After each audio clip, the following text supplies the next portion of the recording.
அதற்குண்டான கிரக நிலைகள் பூரணமாக மிதுன ராசிக்கு இருக்கிறது. இறைவன் கொடுத்தால் எவர் தடுப்பார் அப்படின்னு சொல்லுவாங்க பார்த்தீங்களா? அது நவக்கிரகங்களின் மூலமாக மிதுன ராசிக்கு மேலும் மேலும் நன்றாக தூக்கி கொடுப்பதற்கு இறைவனே தயாராக இருக்கிறார். எவர் தடுப்பார்?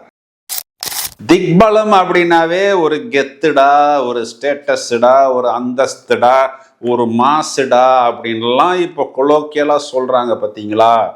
அந்த அளவுக்கு மிதுன ராசிக்காரர்கள் நன்றாக ஒரு கெத்து காண்பிக்கக்கூடிய இடம். அதாவது நானும் வந்தேன், நானும் போனேன், நானும் கச்சேரிக்கு வந்தேன் அப்படிங்கிற மாதிரி இல்லாமல் எதுவாக இருந்தாலும் அதில் ஒரு கை பார்ப்பது.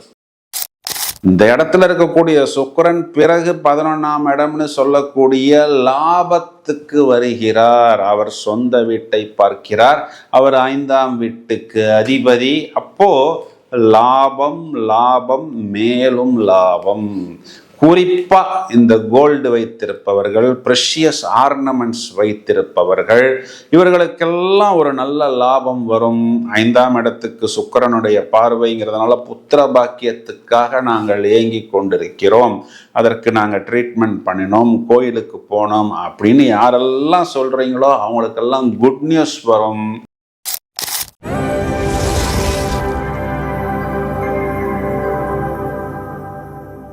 ஹலோ ஃப்ரெண்ட்ஸ், பளிச்சென்று பங்குனி மாதத்தின் பலன்களை மிதுன ராசிக்கு சொல்வதற்கு ரொம்ப நேரமாக காத்து கொண்டிருக்கிறேன். ஏன் அப்படின்னா நல்ல பலன்களை இந்த மாதிரி நேரத்தில் தான் நாமும் எடுத்து கொடுக்க முடியும். அதற்குண்டான கிரக நிலைகள் பூரணமாக மிதுன ராசிக்கு இருக்கிறது. இறைவன் கொடுத்தால் எவர் தடுப்பார் அப்படின்னு சொல்லுவாங்க பார்த்தீங்களா? அது நவக்கிரகங்களின் மூலமாக மிதுன ராசிக்கு மேலும் மேலும் நன்றாக தூக்கி கொடுப்பதற்கு இறைவனே தயாராக இருக்கிறார். எவர் தடுப்பார்? ராசியில் குரு அவர் எப்படி இருக்கிறாரு அப்படின்னு பார்த்தோம்னா 1-10 பரிவர்த்தனையில் இருக்கிறார். ராசியாதிபதி 10ஆம் வீட்டில் நீசமடைந்த வீட்டின் அதிபதி இவர்களுக்கு ஜென்மத்தில் வருவது என்பதற்கு ஜோதிட ரீதியான பெயர் நீச பங்க ராஜயோகம். இதில் புதன் சுக்கிரன் கூட்டணி அப்படிங்கிறதும் இவர்களுக்கு ஏற்படும். இதையும் தவிர 10ஆம் இடத்தில் இவர்களுக்கு சூரியன் செவ்வாய் இந்த 2 கிரகமுமே திக்பலம் அப்படின்னாவே ஒரு கெத்துடா, ஒரு ஸ்டேட்டஸ்டா, ஒரு அந்தஸ்துடா, ஒரு மாசுடா அப்படின்லாம் இப்போ கொலோக்கியலா சொல்றாங்க பார்த்தீங்களா? அந்த அளவுக்கு மிதுன ராசிக்காரர்கள் நன்றாக ஒரு கெத்து காண்பிக்கக்கூடிய இடம். அதாவது நானும் வந்தேன், நானும் போனேன், நானும் கச்சேரிக்கு வந்தேன் அப்படிங்கிற மாதிரி இல்லாமல் எதுவாக இருந்தாலும் அதில் ஒரு கை பார்ப்பது. அது அரசாங்கம் சம்பந்தப்பட்ட விஷயமா இருந்தாலும் சரி, கவர்மெண்ட் வேலை வாய்ப்பு, ஆர்டர்ஸ், பெண்டிங் பேமெண்ட், உயர்நிலை, உயர் பதவி, எதுவாக இருந்தாலும் 10ஆம் இடத்தில் இருக்கக்கூடிய சூரியன் இவர்களுக்கு தூக்கி கொடுப்பதற்கு தயாராக இருக்கிறார். ராசியாதிபதி 10ஆம் வீட்டில் நீசபங்கம். அப்போ என்ன ஆகும்? டெக்னாலஜி, ஐடி, சாஃப்ட்வேர் வேலையில் என்ன அவன் முறைச்சான், இவன் இடிச்சான், இவன் கூப்பிட்டான் அப்படிங்கிற மாதிரி இல்லாமல் என் பாஸ் என்னைய போட்டு அமிக்கினாரு சார் அப்படிங்கிற மாதிரி எல்லாம் இல்லாமல் நான் சொன்ன மாதிரி உங்களுடைய வேலையிலும் ஒரு கெத்து, ஒரு மாசு, ஒரு ஸ்டைலு, ஒரு இன்க்ரிமெண்ட்டுக்கு தயாராவது, ஒரு ப்ரமோஷனுக்கு தயாராவது, புத்திசாலித்தனத்தை, வித்தைகளை பிரமாதமாக வெளியே காண்பித்து அனைவரது பார்வையும் நம் பக்கம் ஈர்ப்பது, இது எல்லாமே 10ஆம் இடத்தில் இருக்கக்கூடிய புதன் அப்படிங்கிறவர் நமக்கு கொடுப்பார். நிறைய பிரான்ச் போடணும், நிறைய ஆளுங்களை வேலையில் அமர்த்தணும். 10ஆம் இடத்தில் சாட்டன் சனி கொடுத்தால் எவர் தடுப்பார்? யாராலையும் தடுக்க முடியாத அளவுக்கு வேலைகளில் முன்னேற்றத்தையும், உயர் பதவியையும், லாபத்தையும் கொடுப்பதற்கு சாட்டன் தயாராக இருக்கிறார். 10ஆம் இடத்தில் மார்ஸ் பிரதர் செவ்வாய் என்ற கிரகம், இது திக்பலம்னு சொல்லிட்டோம் இல்லையா? அப்போ இடம், பூமி, ஒரு நல்ல ஒரு பலம், பலம்னா பிசிக்கல் பலம் மட்டும் இல்லாமல் தொழிலில் பலம், உங்களுடைய வியாபாரத்தில் பலம், அதற்கு நிறைய ஆட்கள் வருவது, நிறைய ப்ராடக்ட் வருவது, நிறைய கான்செப்ட் கிடைப்பது, எது செய்தாலும் அனைவரும் நம்மை திரும்பி பார்ப்பது. இந்த இடத்துல இருக்கக்கூடிய சுக்கிரன் பிறகு 11ஆம் இடம்னு சொல்லக்கூடிய லாபத்துக்கு வருகிறார். அவர் சொந்த வீட்டை பார்க்கிறார். அவர் 5ஆம் வீட்டுக்கு அதிபதி. அப்போ லாபம் லாபம் மேலும் லாபம். குறிப்பா இந்த கோல்டு வைத்திருப்பவர்கள், ப்ரெஷியஸ் ஆர்னமெண்ட்ஸ் வைத்திருப்பவர்கள், இவர்களுக்கெல்லாம் ஒரு நல்ல லாபம் வரும். 5ஆம் இடத்துக்கு சுக்கிரனுடைய பார்வைங்கிறதுனால புத்திர பாக்கியத்துக்காக நாங்கள் ஏங்கி கொண்டிருக்கிறோம், அதற்கு நாங்கள் ட்ரீட்மெண்ட் பண்ணினோம், கோயிலுக்கு போனோம் அப்படின்னு யாரெல்லாம் சொல்றீங்களோ அவங்களுக்கெல்லாம் குட் நியூஸ் வரும். 5ஆம் இடம்ங்கிறது புத்திஸ்தானம். அந்த புத்திஸ்தானத்தை சுக்கிரன் பார்க்கும் பொழுதே அப்படியே ஒரு மிதப்பது போல், ஒரு கலர்ஃபுல்லாக, ஒரு பார்ப்பதற்கே ஒரு அனைவரையும் ஈர்க்கக்கூடிய விதமாக, மேலும் லாபஸ்தானாதிபதி ஜீவனத்தில், அப்போ தொழில் ஜீவனம் லாபம், தொழில் ஜீவனம் லாபம், பூரணமான அபிவிருத்தி அப்படிங்கிறது கண்டிப்பாக மிதுன ராசிக்காரர்கள் பெற்றுத்தான் ஆக வேண்டும்.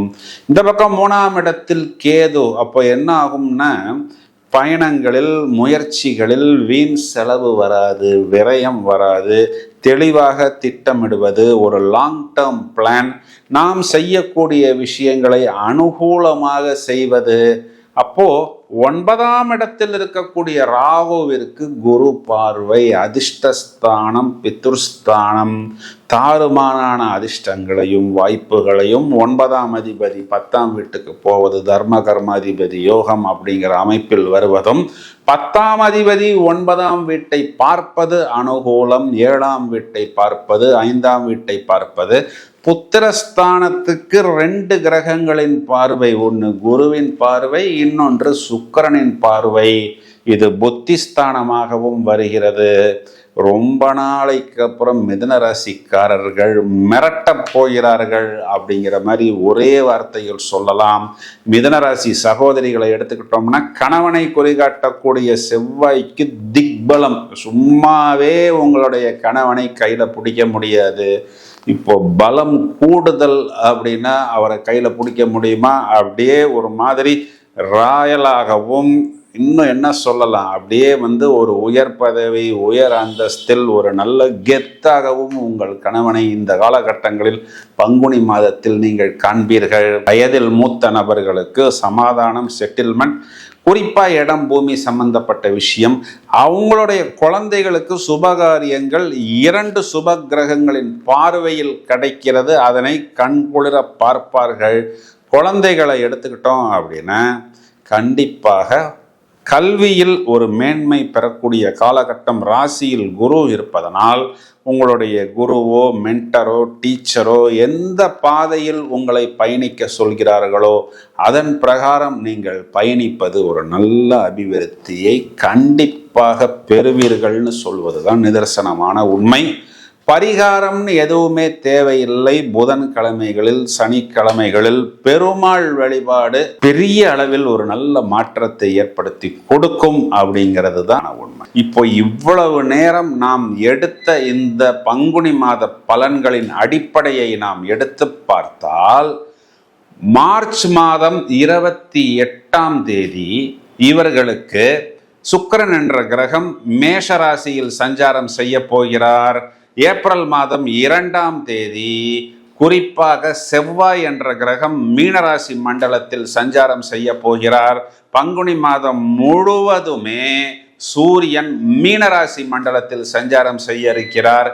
இந்த ஏப்ரல் மாதம் 7ஆம் தேதி, அதாவது கிட்டத்தட்ட பங்குனி மாதத்தின் கடைசியில், புதன் என்ற கிரகமும் மீனராசி மண்டலத்தில், அதாவது மீனராசி மண்டலத்தில் 4 கிரகங்களின் கூட்டணி என்பது காணப்படுகிறது.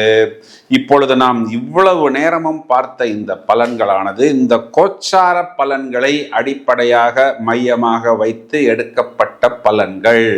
இதற்கு மேல் உங்களுடைய ஜாதக பலன்களை நாம் துல்லியப்படுத்தணும் அப்படின்னா ஜனனகால ஜாதகத்தை தான் நாம் எடுத்து பார்க்கணும்.